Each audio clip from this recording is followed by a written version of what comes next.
Hey guys, welcome back to the news desk here at That New Toy Smell. Whether you like it or not, I'm your host, Dirt.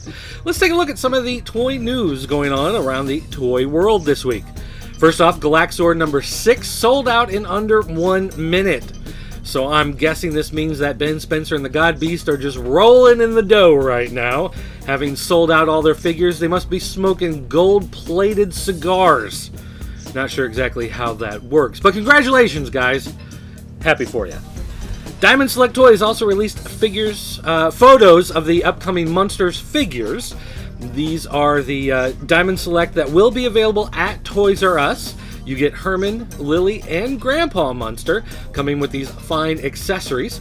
Now, if you order these from select specialty stores, meaning some of these smaller locally owned toy stores, not Toys R Us, then you can get this electric chair accessory that looks fantastic. But for those of you going to Toys R Us, you can still get these great figures when they go on sale this October. We had Maddie Answers coming to the Pop Culture Network. This month, 5 questions, 5 answers. Let's take a look. Now that we've finally gotten to Movie Masters Jim Gordon and we're getting an Honor Guard disguised Joker, will we be able to get a Liam Neeson Ra's al Ghul at some point? I know it's one character in particular fans have been waiting for since the beginning, preferably in his armor while he's training Bruce, but him in a suit would be awesome as well. And of course your answer?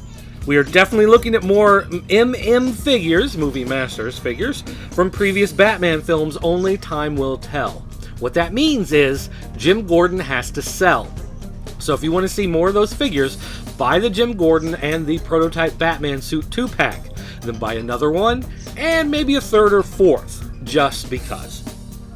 Number 2, I know you can't comment specifically on the if and when, but following this big DC reboot, is a Stephanie Brown Batgirl figure off the table, or would she still appear in either the DCU Classics or Batman Legacy line? The answer, all versions of Batgirl have and will continue to play an important role in DC Universe, so Stephanie Brown Batgirl is definitely not off the table. She's my favorite.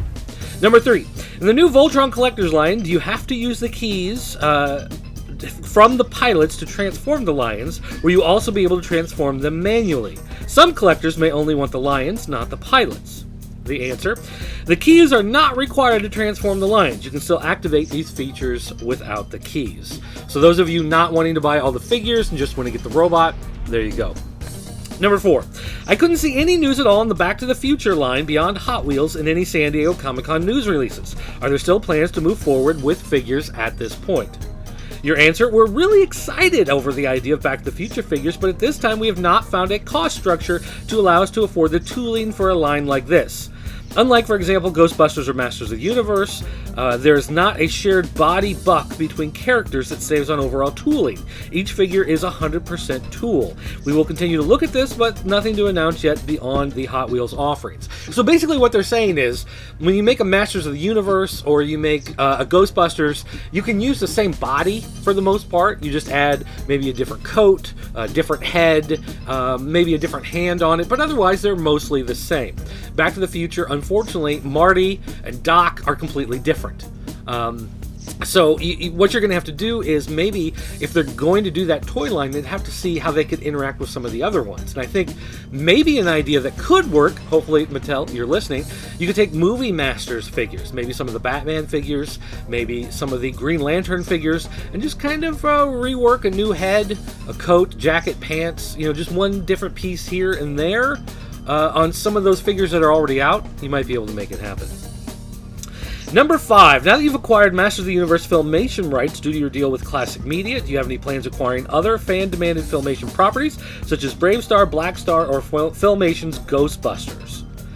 And of course the answer, sorry, Mattel cannot comment on the acquisition of new licenses. So those are not going to be any sort of upcoming toy line that they can announce at this time. So there you go.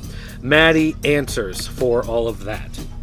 Finally, some PowerCon ThunderCon news here.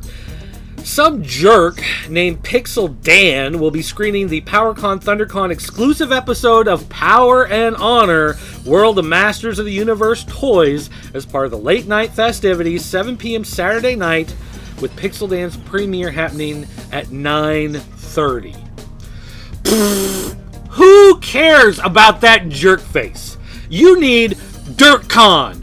DirtCon 2012, We're going to start planning it now. It's going to be happening on the International Space Station. Yeah, that's right. Before the Russians drop it into the ocean, we're taking over the ISS for DirtCon 2012. O'Doyle rules!